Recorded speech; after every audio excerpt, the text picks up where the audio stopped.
अस्सलाम वालेकुम गाइस, क्या हाल है आपके। आई होप आप सब ठीक होंगे। और आज हम हिस्ट्री ऑफ यूएसए के अंदर जो टॉपिक डिस्कस करेंगे, that topic is very very and very important.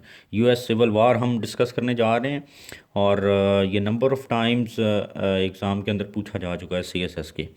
तो इस यूएस सिविल वार को मैंने थ्री बेसिकली पार्ट्स के अंदर डिवाइड किया है, क्योंकि लेंथी लेक्चर था। तो अगर मैं एक ही में कवर करता तो ये बहुत लेंथी लेक्चर बन जाना था। तो इसलिए मैंने छोटे छोटे तीन हिस्सों के अंदर इसको डिवाइड किया है। और मैंने कोशिश किया है कि मैं हर तरीके से इसको एक्सप्लेन कर सकूं ताकि आपके लिए इजी हो इसको समझना और टॉपिक को कवर करना। तो सबसे पहले we would start from background या फिर रीजंस ऑफ सिविल वार अगर आपसे पूछ ली जाती हैं, या कॉजेज़ पूछ लिए जाते हैं, या वाई वार अकर्ड। तो फिर आप इन सारी क्वेश्चंस के आंसर में ये रीजंस लिखेंगे जो मैं आपको एक्सप्लेन करने जा रहा हूँ। तो let's start from background. Background में सबसे पहला जो पॉइंट है, बेसिकली मैंने आपको शुरू से एक चीज़ बताई है कि यूएस जो था वो बेसिकली इस तरह डिवाइड था। ये नॉर्दर्न स्टेट थी और ये सदर्न। अब नॉर्थ और साउथ के जो लोग थे उनके दरमियान, या स्टेट्स जो थी उनके दरमियान शुरू से डिफरेंसेस थे। तो हमने बेसिकली उन डिफरेंसेस को कलेक्ट करके इस सिविल वार के बैकग्राउंड में, रीजंस में या काजेज़ में लिखना है कि ये जो वजूहात थी ये वक्त के साथ साथ इनके दरमियान कॉन्फ्लिक्ट्स होते रहे, और फिर इन कॉन्फ्लिक्ट्स का एंड क्या हुआ। वो एंड जो था वो यूएस में सिविल वार हुई, जिसके रिज़ल्ट में अमेरिका डिवाइड हो गया दो हिस्सों के अंदर। तो ये हम देखते हैं कि नॉर्थ और साउथ के दरमियान जो पहला एक डिफरेंस था, that was political difference. Political difference किस तरह था कि एक जो नॉर्थ वाले थे वो फेडरलिस्ट सिस्टम को सपोर्ट करते थे। ये मैं एक्सप्लेन कर चुका हूँ फेडरलिस्ट वर्सेस एंटी फेडरलिस्ट वाले लेक्चर के अंदर। ये चाहते थे नॉर्थ वाले कि एक ऐसा सिस्टम आए मुल्क के अंदर जो फेडरलिस्ट सिस्टम हो, वहाँ पर एक स्ट्रॉन्ग सेंट्रल गवर्नमेंट हो, और उसके अंदर जो स्टेट्स हैं उसके अंडर होनी चाहिए। और जबकि दूसरी तरफ साउथ जो था वो एंटी फेडरलिस्ट सिस्टम चाहते थे, पॉलिटिकल सिस्टम जो हो वो एंटी फेडरलिस्ट सिस्टम हो, जिसके अंदर सारी स्टेट्स जो हैं वो ऑटोनमस हो, उसके उनकी अपनी असम्बलियाँ हों, उनके अपने पास पावर हो, जो वो अपने लोगों के लिए करना चाहें वो इंडिपेंडेंटली कर सकें। सेंटर जो है वो वीक होना चाहिए, उसके पास सिस्टम नहीं होना चाहिए, इतना स्ट्रॉन्ग अथॉरिटी नहीं होनी चाहिए कि वो किसको मतलब स्टेट्स को जो है वो क्वेश्चन कर सके। तो एक डिफरेंस जो था वो पॉलिटिकल डिफरेंस था इनके दरमियान। नंबर टू, सोशल डिफरेंसेस थे नॉर्थ और साउथ के दरमियान। ये basically war of social issues भी थी। किस तरह, नॉर्थ जो था वहाँ पर वो लोग जो थे वो स्टेट्स एंटी स्लेवरी थी, वो नहीं चाहते थे कि हमारी स्टेट्स या हमारे मुल्क के अंदर स्लेवरी हो, लोगों को स्लेव बनाया जाए। जबकि साउथ जो था वो प्रो स्लेवरी था, वो स्लेवरी को सपोर्ट करता था। तो इसलिए जो साउथ की स्टेट्स थी उनको स्लेव स्टेट्स कहा जाता था, और नॉर्थ वाली जो थी वो फ्री स्टेट्स कहलाती थी। तो एक सोशल इशू भी आ गया उनके दरमियान, मतलब पॉलिटिकल कॉन्फ्लिक्ट भी था, सोशल कॉन्फ्लिक्ट भी था। नंबर थ्री, इकोनॉमिक कॉन्फ्लिक्ट या इशू आप कह लें जो कि रीज़न बना वार की हो गया था। अब आपको पता है कि नॉर्थ जो था वहाँ पर जो सोर्स ऑफ इनकम था मेजर, दैट वाज इंडस्ट्री। वहाँ पर इंडस्ट्री थी, वो इंडस्ट्री को यूज़ करके रॉ मटेरियल को फिनिश गुड्स में कन्वर्ट करते थे और फिर एक्सपोर्ट करते थे। साउथ वाले जो थे वहाँ पर एग्रीकल्चर था, और यही वजह है कि इकोनॉमिक इशू और सोशल इशू आपस में उनका लिंक था। ये साउथ वाले जो थे ये एग्रीकल्चर था, और इनका सोर्स ऑफ इनकम भी एग्रीकल्चर था। अब आपको पता है कि एग्रीकल्चर के अंदर मैन पावर ज़्यादा चाहिए थी, क्योंकि मशीनरी तो थी नहीं, हर काम ह्यूमन बींग खुद करता था इवन हल देना और ये सारे काम भी वो खुद करते थे। तो अब क्या था कि ये चाहते थे कि स्लेवरी हो कंट्री के अंदर, ताकि ज़्यादा से ज़्यादा स्लेव्स हम ख़रीद सकें, जो किसान थे या ओनर थे वहाँ के, वो ख़रीदते थे और फिर फील्ड्स के अंदर उनसे काम करवाते थे। जबकि ये चाहते थे कि स्लेवरी ख़त्म हो, स्लेवरी ना हो, और फिर इनका भी उससे इंटरेस्ट जुड़ा हुआ था। वो क्या कि अगर स्लेवरी ख़त्म होगी तो वो जो स्लेव्स हैं वो आज़ाद हो जाएंगे, तो वो नॉर्थ की तरफ माइग्रेट करेंगे। जब नॉर्थ की तरफ आएंगे तो हमें चीप लेबर मिलेगी अपनी इंडस्ट्री के लिए। इसके साथ साथ क्या था कि 1793 के अंदर कॉटन जिन ये डिस्कवर की एल विटने ने।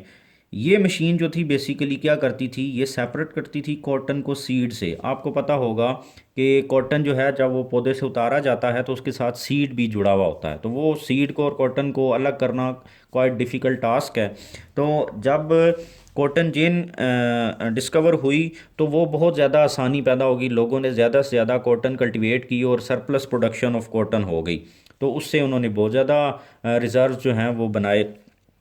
अब साउथ जो था उसने कहा कि कॉटन जो है वो क्या है, वो किंग है, और क्योंकि इससे ज़्यादा पैसा कमाया है। किंग जो है वो किसकी वजह से है, स्लेवरी की वजह से। स्लेवरी है तो एग्रीकल्चर है, तो अगर आप स्लेवरी को ख़त्म करेंगे तो आपका एग्रीकल्चर ख़त्म हो जाएगा और आपका किंग डिस्ट्रॉय हो जाएगा। तो इस तरीके से बेसिकली नॉर्थ और साउथ के दरमियान जो है ना वो स्लेवरी, एंटी स्लेवरी और इकोनॉमिक इश्यूज जो थे ये बहुत ज़्यादा थे, जिसकी वजह से उनके दरमियान जो है वो सिविल वार हुई। इनके आपस में कॉन्फ्लिक्ट इतने ज़्यादा बढ़ते, और इकोनॉमिक इशू आपको पता है जहाँ पर भी होता है वहाँ पर बहुत ज़्यादा फिर इशू मज़ीद जनरेट हो जाते हैं, और वो बहुत सारी बाकी चीज़ों को प्रोवोक करता है, बल्कि इंस्टिगेट करता है।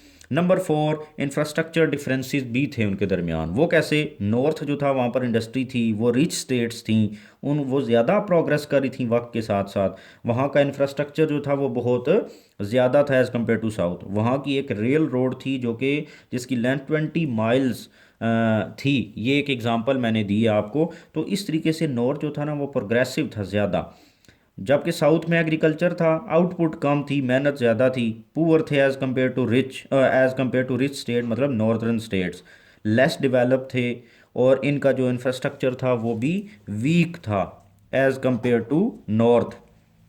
इनकी रेल रोड जो थी उसकी लेंथ जो थी वो 10,000 माइल थी। तो इस तरीके से ये डिप्राइवनेस फील कर रहे थे एज़ कम्पेयर टू नॉर्थ के, कि हम जो हैं वो पुअर हैं, गरीब हैं नॉर्थ से, और नॉर्थ जो है वो आगे निकलता जा रहा है। तो इंफ्रास्ट्रक्चरल डिफरेंसेस भी थे जिसकी वजह से साउथ जो था वो ऑफेंड होता था नॉर्थ से। तो ये बेसिकली वार ऑफ इंफ्रास्ट्रक्चर भी थी, आप इसको ये भी कह सकते हैं। उसके बाद जो है वो लिटरेसी वर्सेस इलिटरेसी आ गई। अब लिटरेसी वर्सेस लिटरेसी क्या थी, जितने भी रिप्यूटेड एजुकेशनल इंस्टीट्यूशंस थे वो नॉर्थ में थे, जैसे कि हार्वर्ड, एमआई यूनिवर्सिटीज़ वगैरह। अब यही वजह थी क्योंकि वो रिच थे, वहाँ पर इंडस्ट्री थी, सोर्स ऑफ इनकम स्ट्रॉन्ग था, वो पैसे इन्वेस्ट करते जा रहे थे इंफ्रास्ट्रक्चर के अंदर भी और हर जगह पे।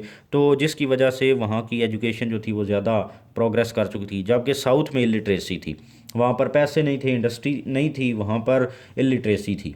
तो एक it was also the war of literacy versus illiteracy. एक वजह यह भी बनी वार को अकर कराने में।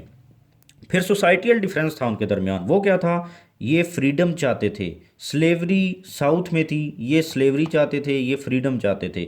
ये लिबरल सोसाइटी थी northern as compare to south, जबकि साउथ की जो सोसाइटी थी वो कंजर्वेटिव थी।